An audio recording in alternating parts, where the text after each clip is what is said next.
오늘 말씀드릴 내용은 사실은 뭐 어려운 얘기를 하고 싶은 게 아니라 지난 주말인가요? 멍 때리다가 뭐 넷플릭스 뭐 하나 이러고서는 잠깐 TV를 틀었는데 그 나는 신이다라는 이거를 보게 됐어요. 다 보진 않았어요. 거기 이렇게 에피소드가 몇 개 있잖아요. 지금 한 2개 정도 에피소드를 봤는데 이걸 보면서 뭐 여러분들은 어떻게 생각하셨을지 모르겠어요. 뭐, 와, 저런 사이비 종교가 21세기에 존재하다니, 저런 나쁜 사람이 있다니, 뭐, 저 사람 불쌍하다, 막 이런 생각들을 하실 수도 있을 것 같고, 막 그런 느낌들을 가질 수도 있다고 생각하는데, 저는 최근에 이제 제가 나이를 먹어서 그런 건지 요새 머릿속에 생각이 좀 많아지는 것들이 있어요. 약간 뭐 좀 우아하게 표현하면 철학적인 얘기일 수도 있고, 아니면 지금 뭐 이제 나이 50줄 들어가면서 갑자기 사춘기가 또 오나? 뭐 이런 생각이 드는 그런 느낌들이 좀 있는데, 오늘은 이거 보면서 그냥 제가 뭐 성형외과 의사로 한 20년 정도 일을 해온 제가 이거를 조금 어떻게 봤는지를 여러분하고 조금 나누고 싶고요. 또 이 내용이 저는 지금 제가 진료실에서 겪는 내용하고 굉장히 일맥상통하는 부분들이 있어요. 그래서 그런 관점에서 그냥 개인적인 얘기들 그냥 조금 넋두리처럼 할 테니까 여러분이 한번 보고 어, 그냥 흘려들으셔도 좋고 뭐 동감해 주시면 더 고맙고 그런 상황입니다. 일단 그 제목이 나는 신이다예요. 나는 신이다. 우리는 신을 찾죠. 종교 이런 것들이 왜 있었을까? 그러니까 종교라는 거 제가 뭐 그런 어떤 종교나 이런 거 정말 아주 깊은 학식이 있는 건 아니지만 불확실성 때문에 생겼겠죠.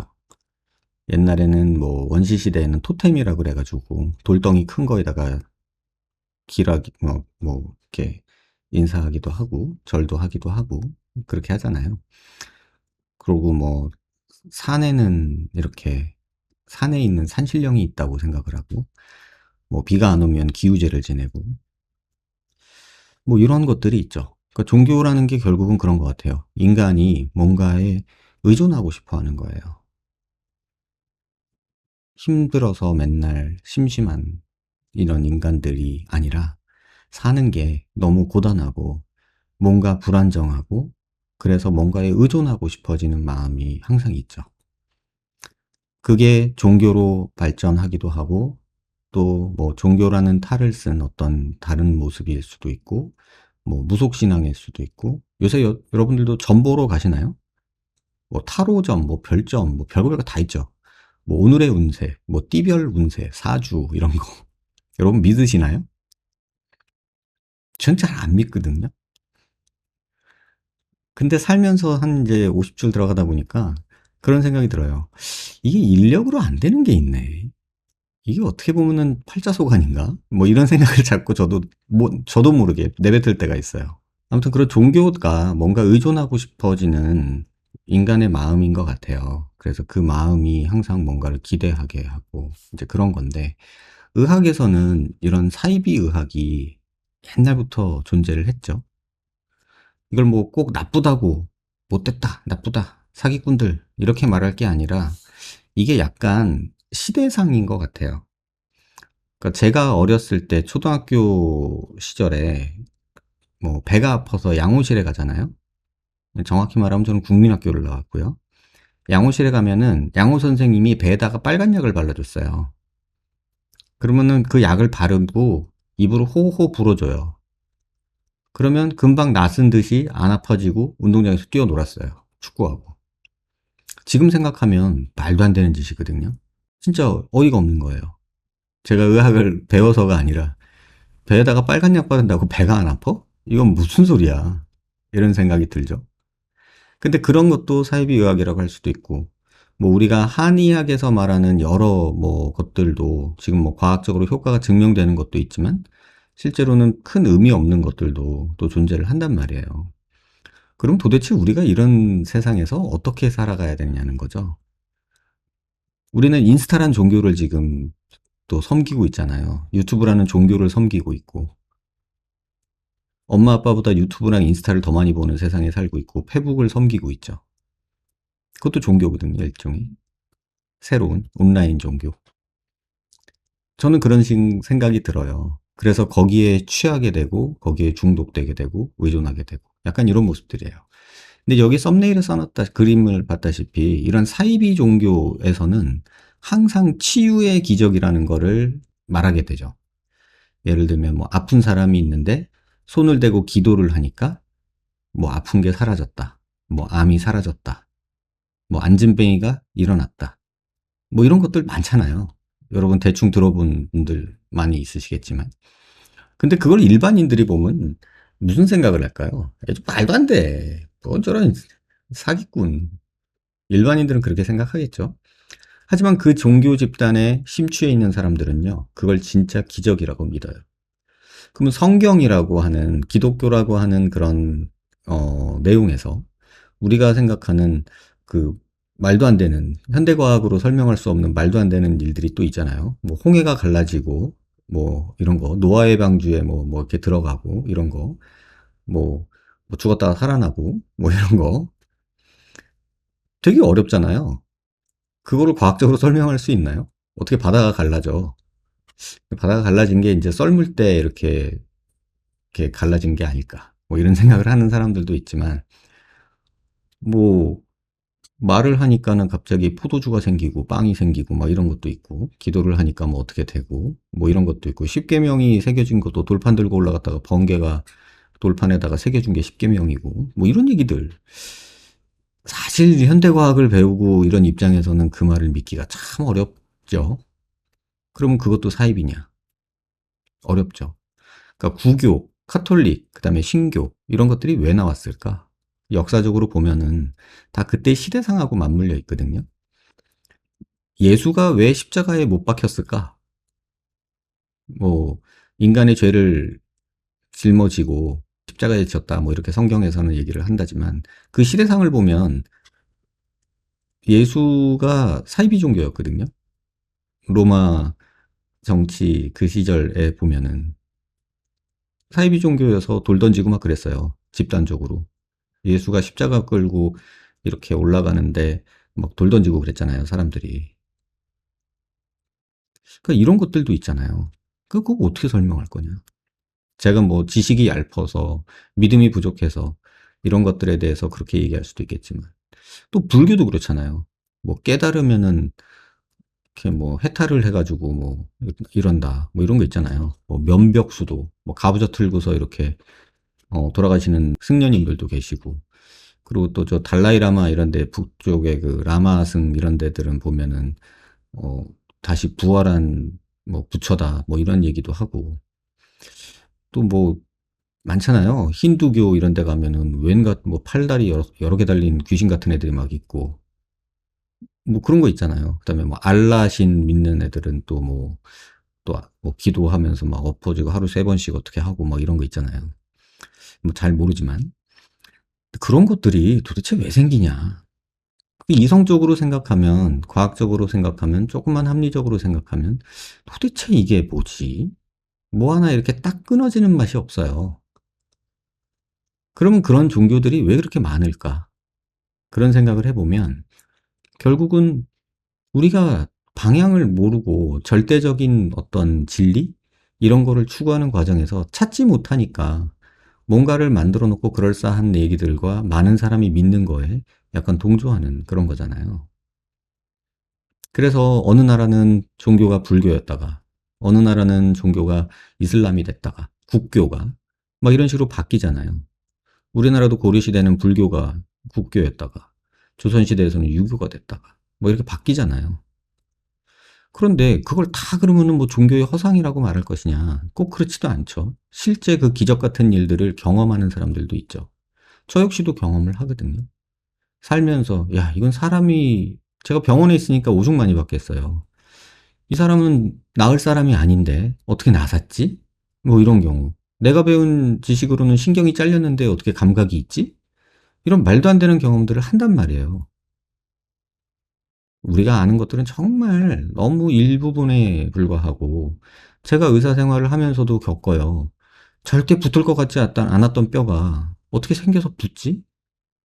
또 신경이 잘린 걸 내 눈으로 확인했는데, 아니, 내가 잘랐는데, 왜 그 신경이 있을 때랑 없을 때랑 감각이 똑같이 살아있지? 도대체 이걸 어떻게 설명하냐는 거죠. 그럴 때 우리는 신을 찾는 거예요. 그런데 이런 마음을 얻는 것들, 이런 마음들이 왜 생각하게 되냐는 거죠. 뭔가를 지금 현상에서 벌어지는 일을 설명을 하고 싶은데 설명할 방법이 없으니까.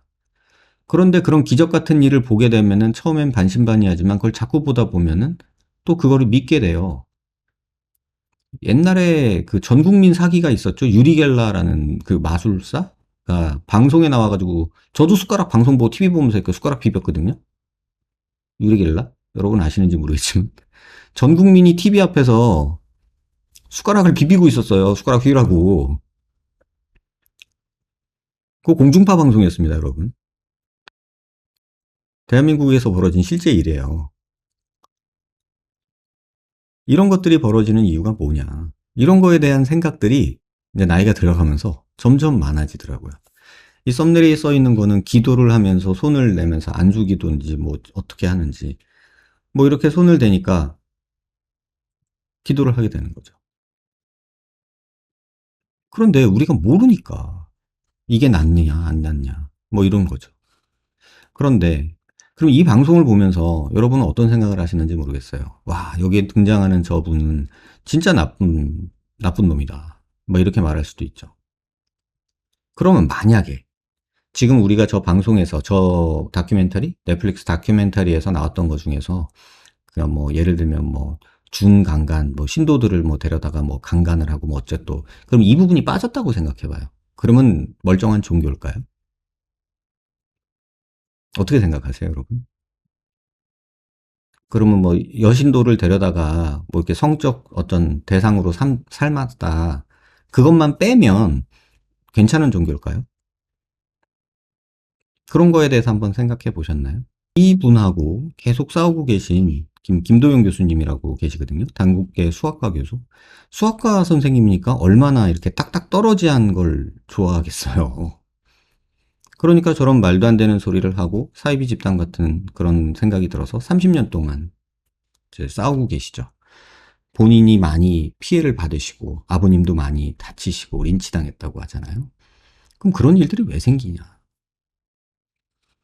그런데 지금 그 넷플릭스 그 다큐멘터리에 등장하는 거는 이분만 있는 게 아니라 이분도 있어요. 오대양 사건이라는 사건이더라고요. 집단 자살이 일어났던. 또 이분 아직 에피소드는 제가 못 봤고 이분 에피소드도 못 봤어요. 그럼 이런 종교들이 왜 대한민국에서 계속 있을까? 이런 거에 대해서 한번 생각해 봤으면 좋겠어요. 그냥 아유 나쁜 사람들, 나쁜 사람들, 나쁜 사람들 이렇게 단편적으로 볼 게 아니라 그러면 왜 이런 종교 집단들이 생기고 많은 신도들이 지금 뭐 JMS라는 그 교회는 전국에 분포해 있고 세계 교회고 뭐 엄청난 신도가 있다고 하더라고요. 뭐 10만? 10만 정도가 있대요. 뭐 10만이면 별거 아니라고 할 수도 있죠. 뭐 유튜브에 지금 10만 구독자 있는 사람들 되게 많으니까 거의 그 사람들도 종교잖아요, 일단은. 약간. 어쨌든 이런 일들이 벌어져요. 그런데 그러면은 이렇게 나는 신이다 라고 하는 분들이 다 나쁜 분들이냐? 그럼 우리 잘 아는 대통령 후보로도 나왔던 허경영이라는 분이 계시잖아요. 총재님. 이렇게 공중부양도 하시고 내 눈을 바라봐. 그러면은 다 병이 낫고 뭐 이런 얘기 방송에 나와서도 하시잖아요. 그러면 이분도 나쁜 분이냐 이거죠. 이분도 한번 큰 집에 갔다 오셨죠. 근데 그 이유는 이제 뭐 박근혜 대통령하고 뭐 이런 얘기 때문에 말실수 때문에 그런 거였지만 그러면 이분도 어떤 종교단체의 대표로 알고 있어요. 그리고 무슨 그 JMS처럼 궁궐처럼 만들어 놓은 공간이 또 있잖아요. 그러니까 이런 거죠. 그러면 이런 분들이 이렇게 사회에 이렇게 많다라는 거는 뭘까요? 그만큼 우리가 그러면 그렇게 뭐 궁전 뭐 이런 거 하고 막 이렇게 그 이분도 무슨 월명동? 뭐 이런 데다가 궁전처럼 만들어 놓고 뭐 그런 얘기 있잖아요. 그럼 궁전 같이 져놓잖아요. 그 돈은 어디서 났냐는 거죠. 그러면 누군가는 헌금을 해서 이렇게 모았을 거고, 누군가 이렇게 기부를 했으니까 돈이 있어서 그런 데다가 이제 궁궐을 짓고 종교 모임을 하고 이런 거겠죠? 저번에 무슨 유튜브 보는데 빠니보틀인가? 그 친구가 그 코로나 때 보니까는 허경영 그 무슨 궁궐 거기 갔던 거 나오더라고요. 뭐 이렇게 스티커도 팔고 굿즈도 있더라고요. 그럼 이런 것들이 왜 생기냐는 거죠. 지금 뭐 이 다큐멘터리가 핫한 게 사실은 우리나라 사회에서 굉장히 뭐랄까 이거 동양 정서죠. 동양 정서에서 제일 비난받는 게 이제 가장 큰 게 뭐냐면은 이제 무슨 성적인 어떤 문제거리들. 그 다음에 또 하나 이제 되는 게 돈. 그 다음에 뭐 살인 뭐 이런 거겠죠. 근데 만약에 이번에 이 다큐에서 나온 것처럼 그런 성적인 어떤 그런 문제들만 없었다면 괜찮았을까? 그럼 허경영 총재님하고 별반 차이 없는 거 아닌가? 이렇게 생각할 수도 있지 않을까요? 무슨 차이일까? 저는 그런 생각이 들었어요. 뭐 제가 이걸 뭐 종교적으로 판단하고 뭐 이런 거를 할 수는 없지만 실제로 저는 그런 곳에 가보기도 했어요. 저쪽 양평 쪽에 가보면 에덴 동산이라고 있어요. 거기 들어가면 일전에도 한번 말씀드렸는데 골프 연습장도 있고요. 호텔도 있고요. 뭐지? 메리고라운드 있죠? 회전목마. 회전목마도 있고요. 천연잔디 축구장도 있고요. 그 맨 꼭대기 올라가면은 대성전이라고 그래가지고 예술의 정당 오페라홀 만한 예배당도 있어요. 제가 그걸 보고 깜짝 놀랐거든요. 도대체 이 돈은 어디서 나서 이걸 하고 있는 걸까? 근데 거기 그 교주라고 해야 되나, 총재라고 해야 되나, 회장이라고 해야 되나, 그분에 대한 얘기를 제가 좀 들었거든요. 그래서 제가 거길 좀 가봐서 좀 무섭다는 생각이 들었거든요. 그래서 그 시스템을 대충 들었는데 이런 거더라고요. 어, 신도를 모을 때 이렇게 모은대요. 그러니까 사는 게 힘들잖아요. 뭐 외롭고 또는 뭐 가족이 다 뭐 잘못되고 의지할 곳이 없는 분들이 자기가 있는 전 재산을 교회에 이렇게 헌금을 한대요. 이렇게 헌금을 하고 그 상태에서 이제 뭐랄까 그 에덴 동산에 들어가는 거죠. 그러면 에덴 동산에서 그 사람한테 직업을 준대요. 예를 들면 너는 축구장 잔디를 관리해라. 아니면 너는 농사를 지어라. 아니면 너는 호텔 청소를 해라. 빨래를 해라. 호텔 관리를 해야. 골프 연습장 관리를 해라. 뭐 놀이기구 운전을 해라.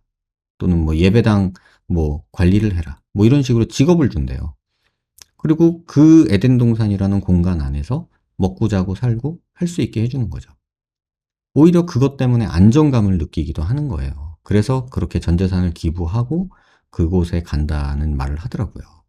형식적으로 이해가 안 되지만 그들은 그렇게 하고 있다는 거. 뭐 저 학교 다닐 때도 JMS라는 단체가 있었고요.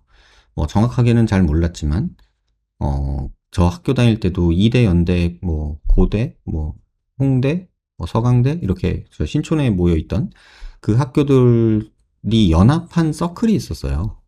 그래서 JMS에서 하는 그런 연합한 서클이 제가 학교 다니던 시절에도 있었어요.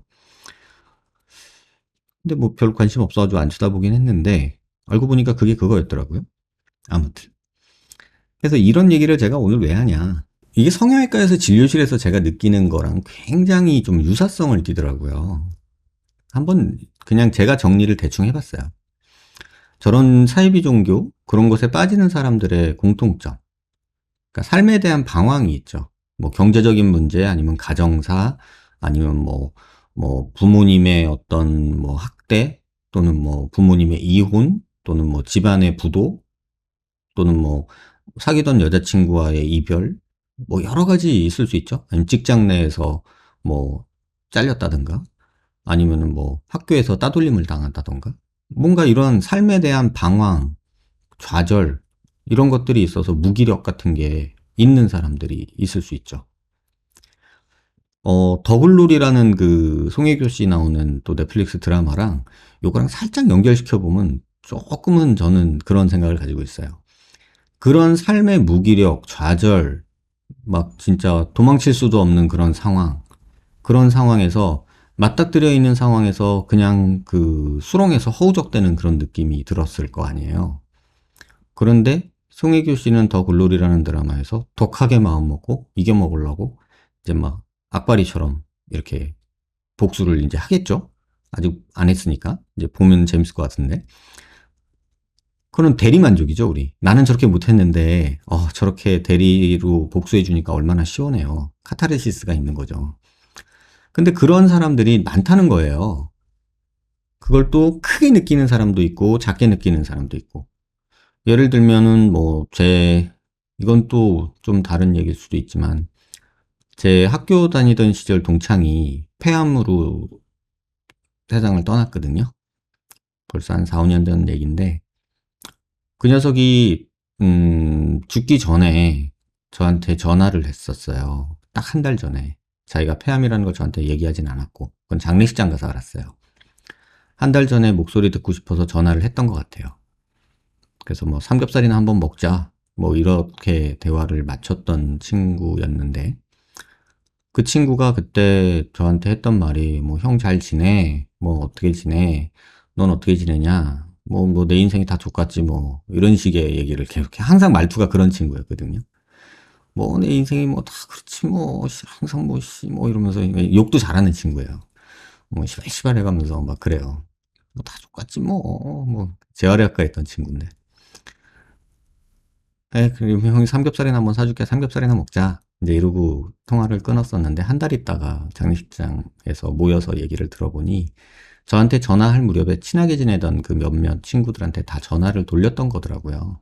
그리고 마지막으로 항암을 못하고 마지막에 이렇게 암 때문에 너무 고통받고 아프고 그럴 때 보살펴줬던 제 친구가 이제 그 자리에 앉아서 그간의 일을 다 얘기를 해주는데 주변 사람들한테 자기 폐암이라고 얘기하지 말라고 얘기를 했대요. 사람들이 자기 그렇게 불쌍하게 보는 거 기분 나쁘다고. 아무튼 그런 상황에서 이렇게 좌절이 오고 막 이럴 때 사람들은 어 뭔가에 기대고 싶은가 봐요. 그럴 수밖에 없죠, 인간이라. 뭐 주식을 하다 망했어. 뭐 코인을 하다 돈을 다 날려먹었어. 뭐 부모님이 이혼을 했어. 아빠가 나를 때려. 뭐 제가 아는 그 친구는 아빠한테 이렇게 학대당한 경우도 있었어요. 그래서 그런 사람들은 따뜻한 위로랑 보살핌이 너무나 그립죠. 그런데 세상에 그렇게 따뜻한 보살핌이나 이런 것들이 아무 이해관계 없이, 나에게 오는 거는 쉽지 않아요. 인간의 탈을 쓴 사람이 그렇게 나한테 따뜻하게 위로와 보살핌을 주는 거는 뭔가 목적이 있는 경우가 허다하고 정말 그렇지 않고 마음으로 정말 따뜻한 위로와 보살핌을 주는 경우는 없진 않아요. 하지만 드물어요. 그런데 우리는 그 드문 거에다가 기대고 싶어지는 거죠. 그래서 이런 종교에 들어가는 사람들을 포섭하는 사람들은 묻지도 따지지도 않고 얘기 잘 들어주고 따뜻하게 위로해주고 보살펴주고 자꾸 연락해주고 밥 먹자 그러고 뭐 이런 식으로 접점을 계속 늘려가는 게 포섭하는 방법이고 또 현실적으로 이성적인 문제 해결보다는 감정적인 얘기에 더 위안을 받는 거죠. 뭐 이런 거죠. 뭐 예를 들면 카드 값이 없어서 카드가 연체돼서 내가 죽을 것 같아. 뭐 이런 상황인데 그럼 문제 해결은 카드 값을 막는 거잖아요. 아주 이성적이죠. 그런데 막을 수가 없어. 그런 상황에서 괜찮아. 지나갈 거야. 막 이런 식으로 얘기를 하는 것만으로도 이렇게 위안을 받는 사람이 있고 그런 쓸데없는 위로를 하면 말 따윈 필요 없어. 돈 얼마라도 나 빌려줄 거 아니면은 전화 끊어. 이렇게 끊어버리는 이성적인 사람들도 있죠. 근데 대부분 이런 종교에 빠지는 사람들은 그런 감정적인 워딩에 굉장히 마음을 주고 기대게 돼요. 그러다 보면 판단력이 사라지고 그렇게 감정적으로 어떤 친밀감이 형성된 사람에게 가스라이팅을 당하거나 세뇌가 당하게 되고요. 그리고 또 그런 사람들이 보여주는 아주 기적 같은 일들, 뭐 카드값이 없어가지고 죽을 것 같았는데 내가 이렇게 기도를 하다 보니까 갑자기 로또에 맞았다. 뭐 이런 식의 그런 어떤 신앙 간증 같은 기적 같은 일들, 또는 아팠는데 기도를 하고 뭐 거기 가서 어떻게 했더니 뭐 뭐 불치병이 나섰다. 뭐 이런 얘기들이 이제 막 간증 같은 것들을 막 하는 걸 보죠. 이건 사이비 종교의 패턴이잖아요. 그런 어떤 기적들이 막 일어나죠.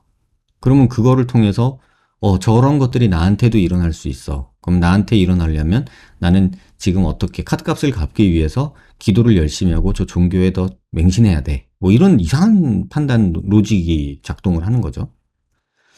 그러면서 자기가 금전적으로 육체적으로 무너져가고 이렇게 되는 걸, 망가져가는 거를 부정하고 무감각해지고 오히려 그 문제로만, 그 종교로만 해결하려는 어떤 집착이 또 생기게 되는 거예요. 근데 또 그렇게 또 그 집단 안에 싹 인롤이 되다 보면 안에 그냥 들어가서 또 역할까지 부여받게 되거나 어떤 지위가 생기거나 어떤 직함이 생기거나 그러면 이제 거기서도 뭐 이렇게 뭐 활동비 같은 거를 받았을 수 있는 구조가 생겨요.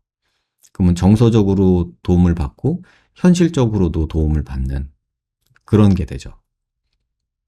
이번에 그 드라마 넷플릭스 나오고 지금 후속 기사들 나오는 거 보니까 사회 각층에 뭐 여러 이제 그 신자들이 제이메스 신자들이 있다고 하잖아요. 오늘 기사에서 보니까 검찰청 앞에 있는 무슨 조형물이 또 제이메스 신자가 뭐 공모전 통해서 1등 입상해가지고 거기다가 세워놓은 조형물이 있대요.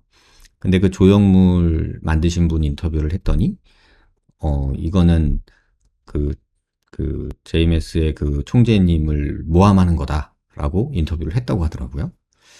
그래서 야, 이게 참 사회가 참 골 때린다. 그러면 그 사람도 뭐 언론사, 뭐 검사, 뭐 얘기 들어보면 뭐 국정원 이런 데서 전부 다 이제 신도가 있는 건데, 그러면 그 신도들은 그 종교를 통해서 서로 또 도움받고 밀어주고 끌어주고 하는 그런 구조가 형성이 된단 말이에요. 정치 권력화되거든요. 그렇게 되면.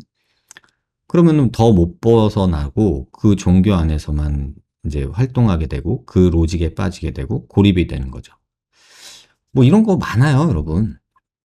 저 초등학교 동창은 여호와의 증인이었고요. 뭐 여호와의 증인이 뭐 이단인지 어쩐지는 저는 모르겠어요.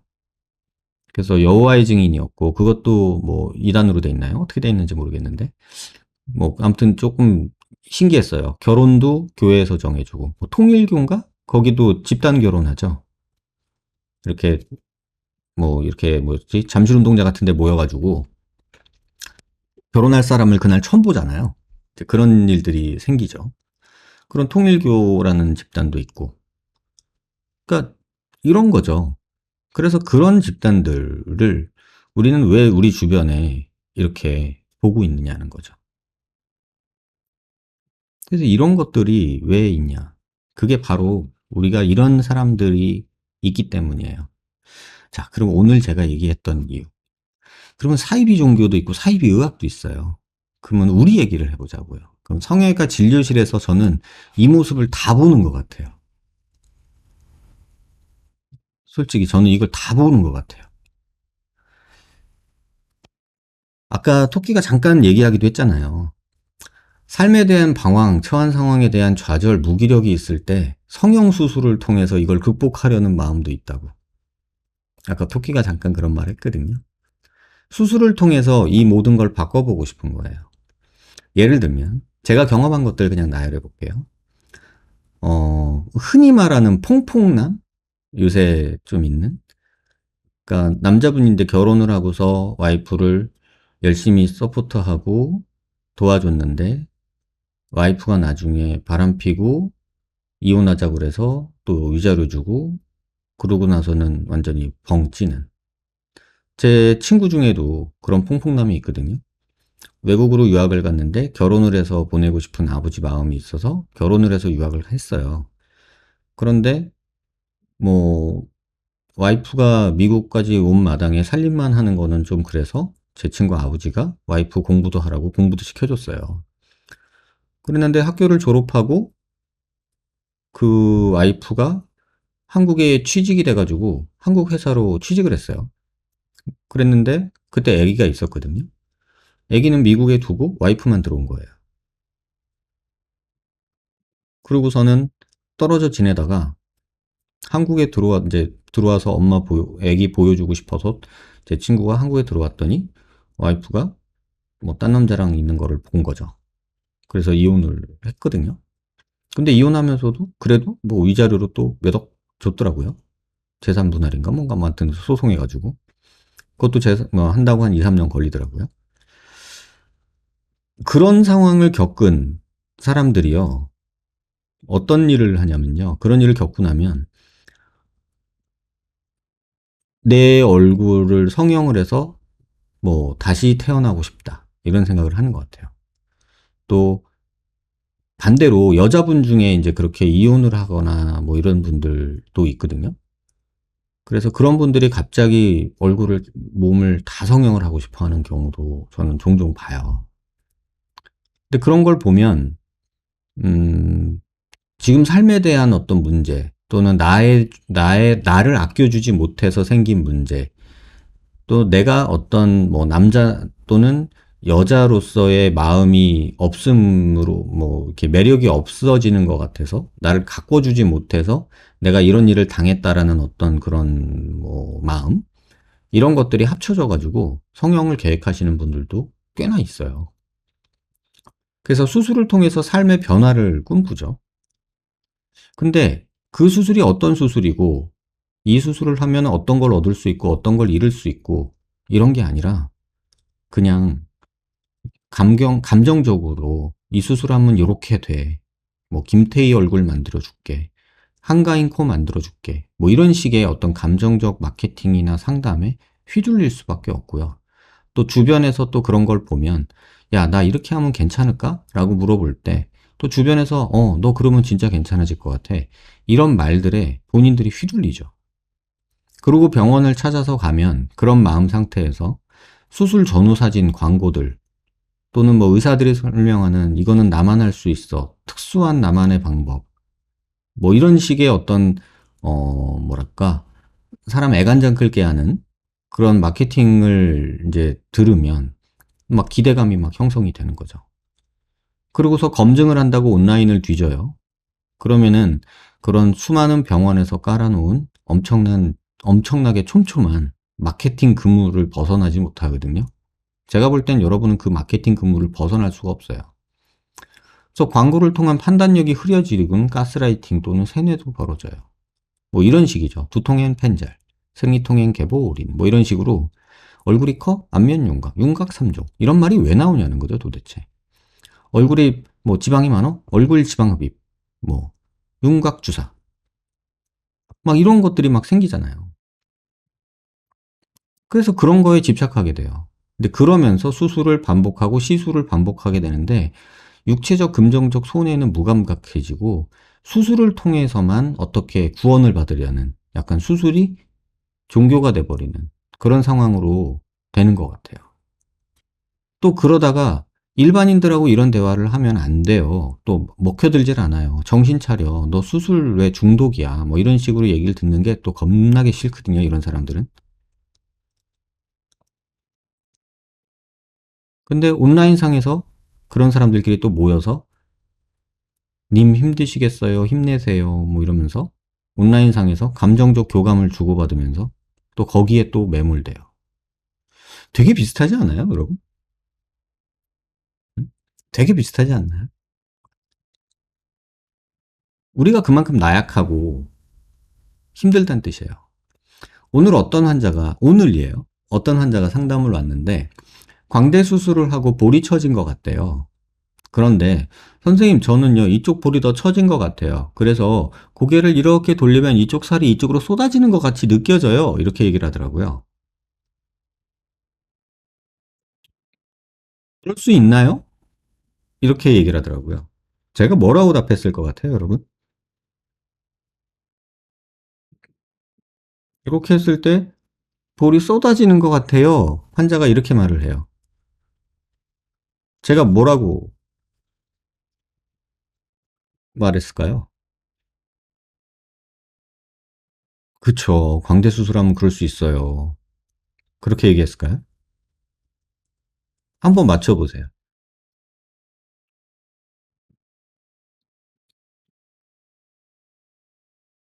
당연한 거다? 이렇게 말할까요? 제가 뭐라고 얘기했냐면요. 당연히 그렇게 느낄 수 있죠. 우리는 지구라는 중력이 있는 지구에 살고 있기 때문에. 만약에 그게 싫으시면 저쪽에 ISS나 이런데 중력이 거의 없는 달에 가서 사시면 되겠네요.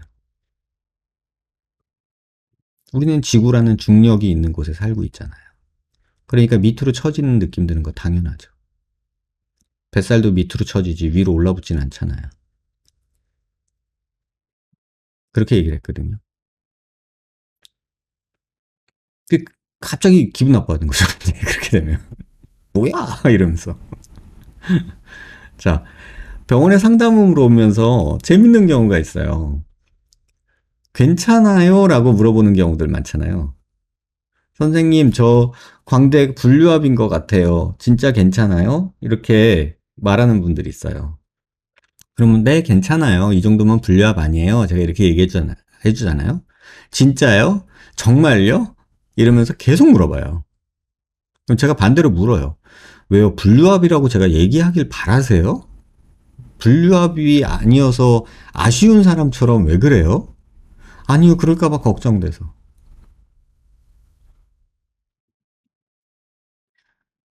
그러면서 막 분류압처럼 보일 수 있는 아주 쥐똥만한 그 근거를 찾으려고 막 이 질문 저 질문을 막 하죠.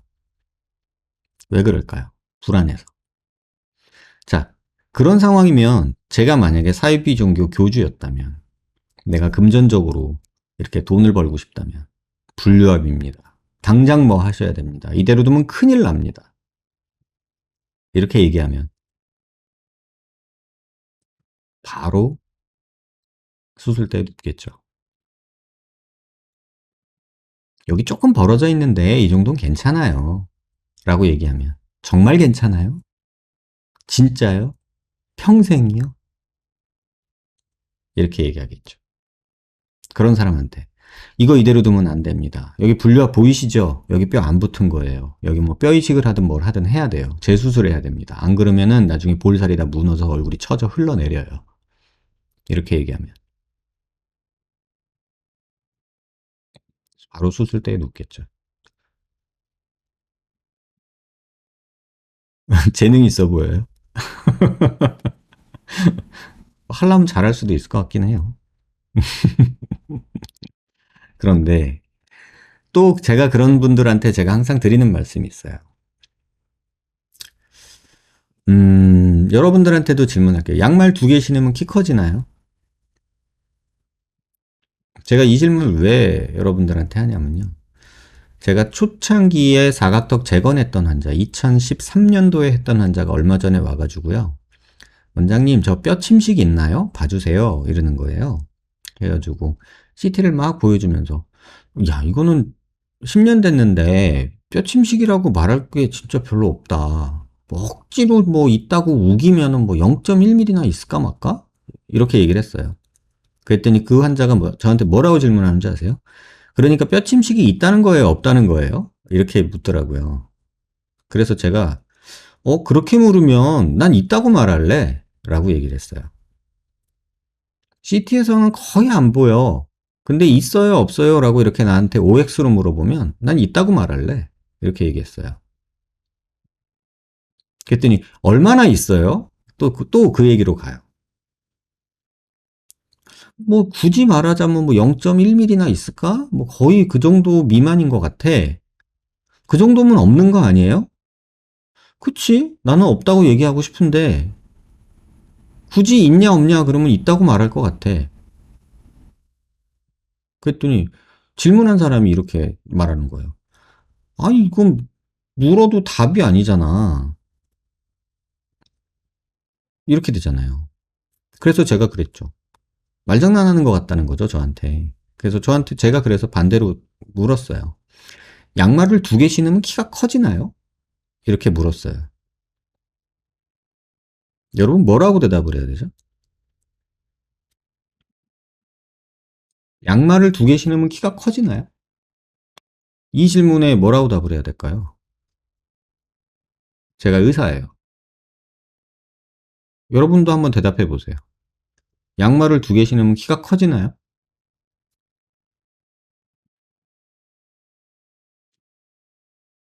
그냥 생각나는 대로.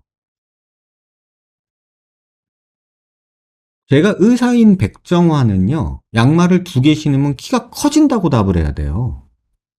양말 두께만큼. 근데 인간 백정화는요, 야, 그거 누가 알아보냐? 티도 안 나. 그런 짓을 뭐 하려고 해? 키 크려고 양말을 더 신는다고? 말도 안 되는 짓 하고 있어. 전 이렇게 얘기할 거거든요. 그러면 양말 2개 신으면 키가 커지나요? 이 질문에 키가 커진다가 정답이에요. 키가 안 커진다가 정답이에요.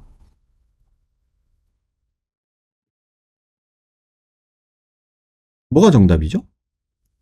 둘 다 정답이에요. 자, 그럼 반대로 또 여러분이 좋아하시는 질문 할게요. 광대 수술하면 볼이 처지나요? 윤곽 수술하면 볼이 처지나요? 재건 수술하면 얼굴이 커지나요? 재건 수술하면 처진 게 올라붙나요? 턱을 길이를 줄이면은 얼굴이 짧아지나요? 턱이 길어지면 나이 들어 보이나요? 턱이 전진되면 얼굴이 짧아지나요? 광대를 줄이면 얼굴이 길어지나요? 분류압이 있으면 볼살이 처지나요? 제가 지금 말하는 게요. 10년 동안 계속해서 반복해서 듣는 질문들이거든요. 광대뼈 분류압이 아니라 광대뼈가 거의 없는 환자인데도요. 10년 동안 볼처짐이라는 거 전혀 못 느끼고 사셨던 분도 계시고요. 광대뼈가 아예 없어졌는데도요. 볼처짐을 못 느끼시는 분도 있어요.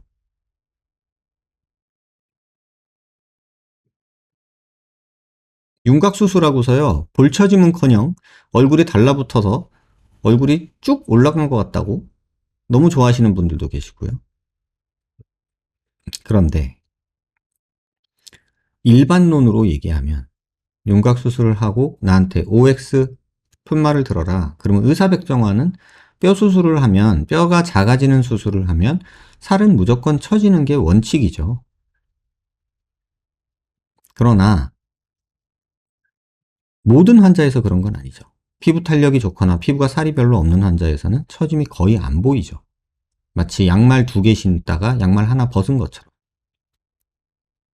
그런데 본인이 믿고 싶은 게 키가 커지는 거예요. 양말 2개 신어서 키가 커졌다라고 기대를 하고 신었어요. 그래서 제가 대답을 해요. 야, 양말 2개 신는다고 그게 키가 커지 말이 되냐 그게? 티도 안 나. 이렇게 얘기를 하면은 그 친구가 저한테 뭐라고 얘기를 하냐면 무슨 소리예요 선생님, 양말 2개 신었더니 키가 커져가지고 주변에서 날씬해졌다고 난리예요. 그리고 제가 또 느껴요. 위에는 공기가 달라요. 이렇게 말하면 그 사람이 미친 사람인가요? 정신병인가요? 아니에요 여러분. 뭐 우리들이 사는 과정 중에 그런 거 되게 많아요. 고용량 비타민을 먹었더니 피로가 싹 가시네. 이런 얘기 들어보셨죠? 야, 오늘 장어를 먹었더니 힘이 불끈 나. 들어보셨죠? 역시 인삼보단 산삼이야. 산삼을 먹었더니 야, 나 일주일 아주 그냥 말짱해. 뭐 이런 얘기 들어보셨잖아요, 여러분? 실질적으로 우리 그런 얘기 많이 하잖아요. 예전에 그런 얘기도 해줬죠. 그 숙취음료, 뭐 여명 808, 뭐 컨디션, 뭐 이런 거. 제가 옛날에 그거 실험했다고 얘기했잖아요. 숙취 해소에 진짜 도움이 되냐 안 되냐. 안 된다니까요. 의미 있는 결과가 안 나왔어요. 그런데 우리는 그걸 먹어요. 왜 먹죠? 먹고 나면 괜히 다음날 머리가 안 아픈 것 같고 숙취가 없는 것 같아. 이런 게 유행처럼 퍼지면서. 그러면 인스타 종교로 돌아가서. 인스타에서 보면 이상한 광고들 끄잖아요. 뭐 생활 뭐 도움을 주는 무슨 아이템 그래가지고 뭐 이거 썼더니 뭐 이게 이렇게 좋아. 막 이렇게 되는 거 있잖아요. 저도 가끔 낚여서 몇 개 사거든요. 근데 사고서 에이씨 이런 경우도 꽤 있죠. 근데 보면 사야 될 것 같잖아요. 왠지 야 저거 있으면 진짜 좋겠다. 막 이런 거 있잖아요. 야 저거 바르면은 건조함이 없어. 수분 뭐 짱이야. 뭐 주름이 펴져. 요즘 뭐 여기 미간에다 붙이는 테이프 같은 것도 있던데 보톡스 안 맞아도 된다고 그러면서 그런 것도 광고 뜨고 막 그러잖아요. 그리고 뭐 헤드랑 뭐 이런 거 그러니까 뭐 이렇게 눌러주면 광대가 작아진다 그러고 뭐 그런 거 많잖아요, 여러분. 그런 것들을 우리가 보면서 효과가 없겠나 이런 생각 해보세요. 선생님 광대 이렇게 눌러주면 광대가 작아지지 않나요? 뭐 이런 얘기하는 사람들도 있고 한의원 가가지고 뭐 이렇게 도수 치료 같은 걸 받았더니 얼굴 비대칭이 좋아졌다 뭐 이런 얘기도 하고 우리 그러고 있잖아요. 이런 것들을 우리가 얘기를 하는 것들이 왜 그러냐? 간절히 원하기 때문에 그래요. 간절히 원하기 때문에. 결국은 내가 객관적으로 판단할 능력이 없고 이미 내가 어떤 광고나 온라인상의 글들이나 어떤 반복적인 노출로 인해서 일정 부분 세뇌랑 가스라이팅이 다 있는 상태에서 병원에 상담 가가지고 내가 생각했던 거랑 전혀 다른 얘기를 딱 듣게 되면요. 환자들은 멘붕이 오고요. 그때부터는 의사랑 싸우게 돼요. 내가 아는 거랑 다른데? 막 이러면서. 가끔 유튜브 질문에도 그런 거 있잖아요. 이런 방법은 뭐 이런 단점을 극복했다고 하는데 원장님 생각엔 어떠세요? 딱 듣기에는 되게 좋아 보이는데? 뭐 이런 거 있잖아요. 또 온라인상의 글 보다 보면은 이건 나만 할 수 있고 내가 개발한 특수한 방법이고 그래서 이런 부작용이 없다. 뭐 이런 식으로 얘기하는 광고들 많이 보잖아요.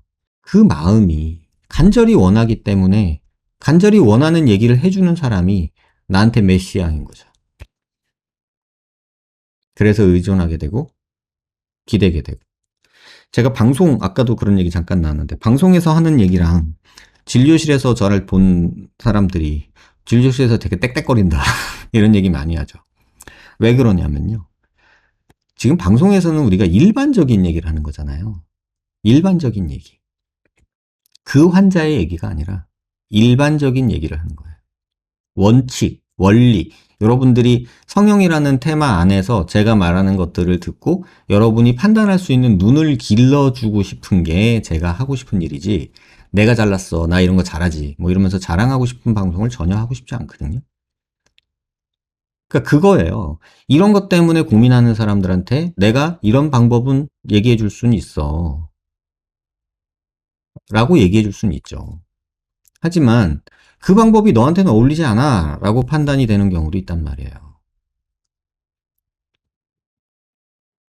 CAB님 메가도즈 모르는구나. 고용량 비타민을 먹는 걸 메가도즈라고 그래요. 고용량 비타민을 때려 먹는 거.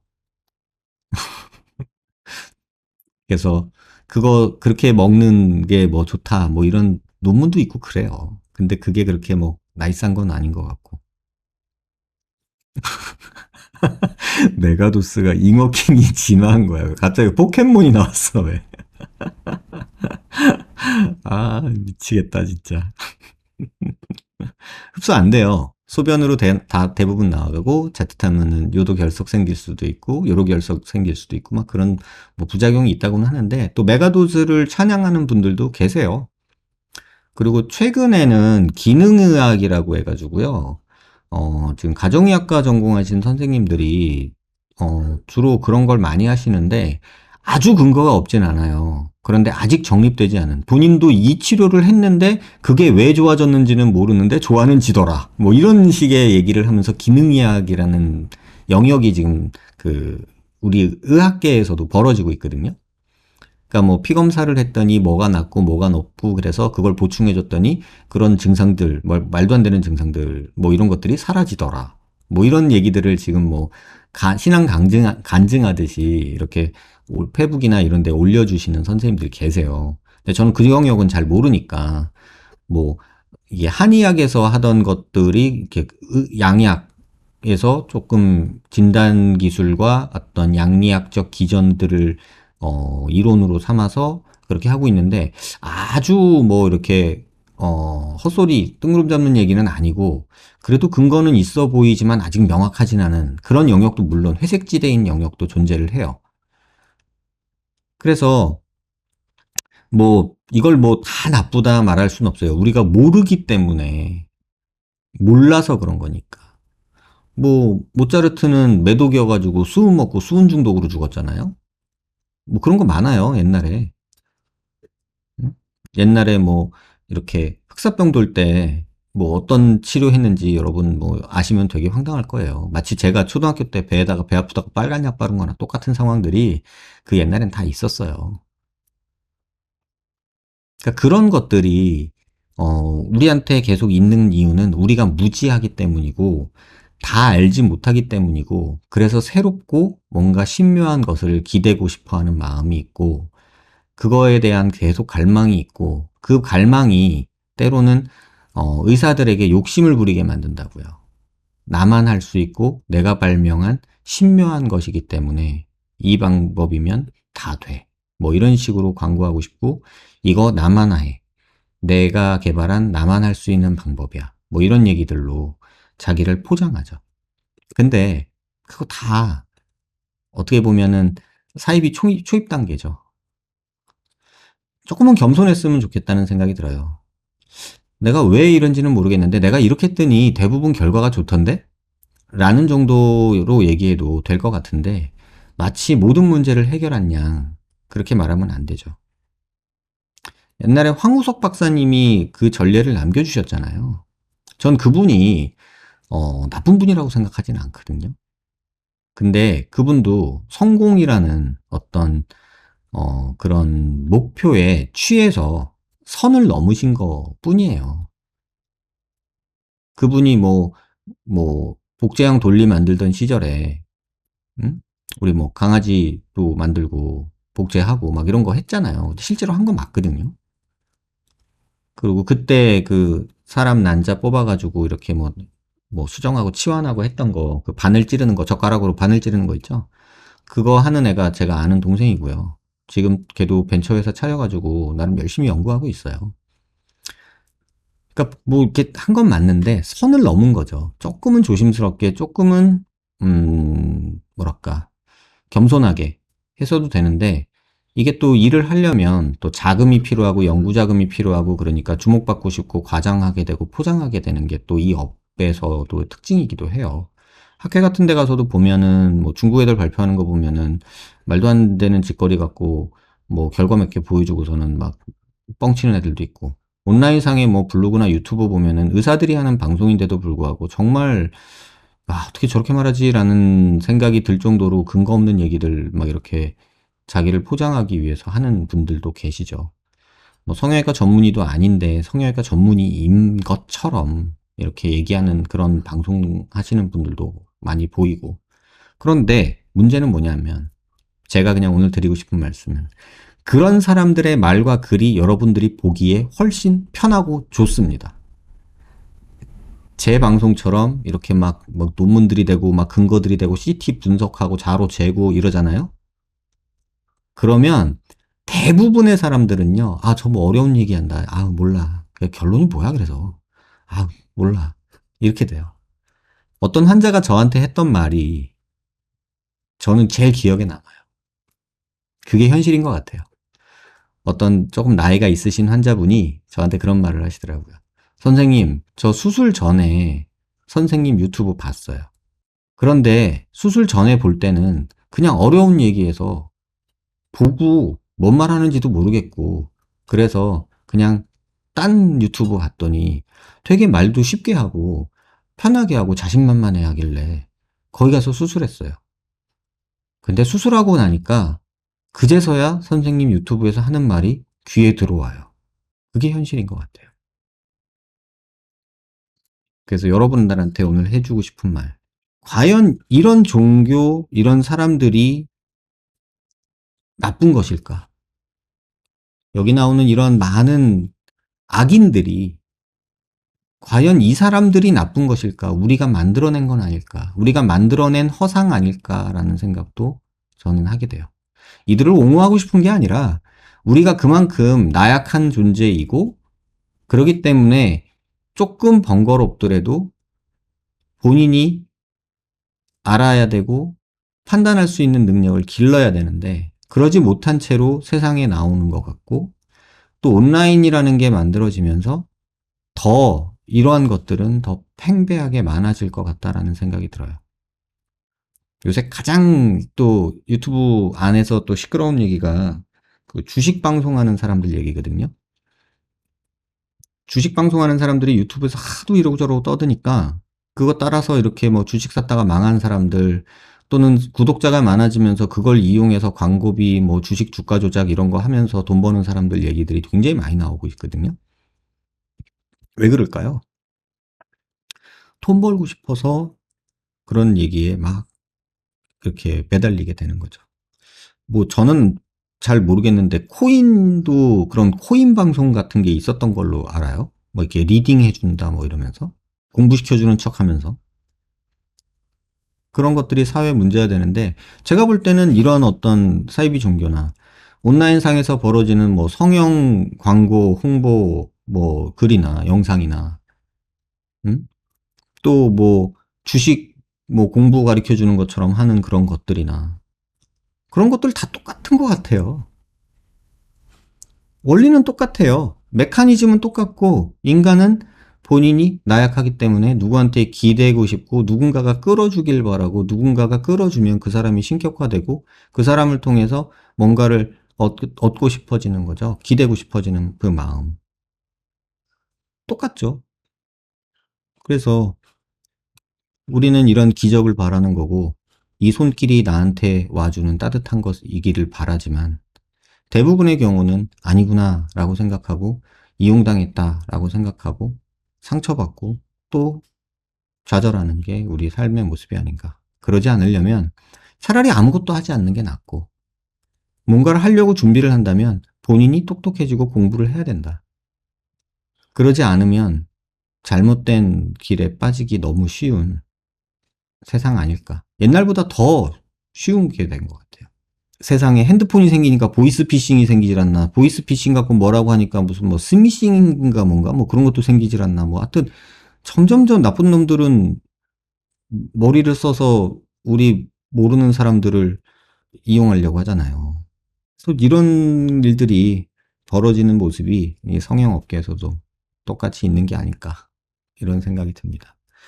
김도영 교수님처럼 정말 외로운 싸움을 30년째 하고 계세요. 누가 알아주겠어요? 그리고 또 지금 이 넷플릭스 드라마에 나오는 그 여자 피해자분, 정말 홍콩에 계시는 그 정말 예쁘던데, 왜 그렇게 잘못된 선택을 했을까? 뭐, 그 드라마에서도, 그 다큐멘터리에서도 나오지만, 그때 힘들었던 그런 기억 때문에 그렇다고는 하시더라고요.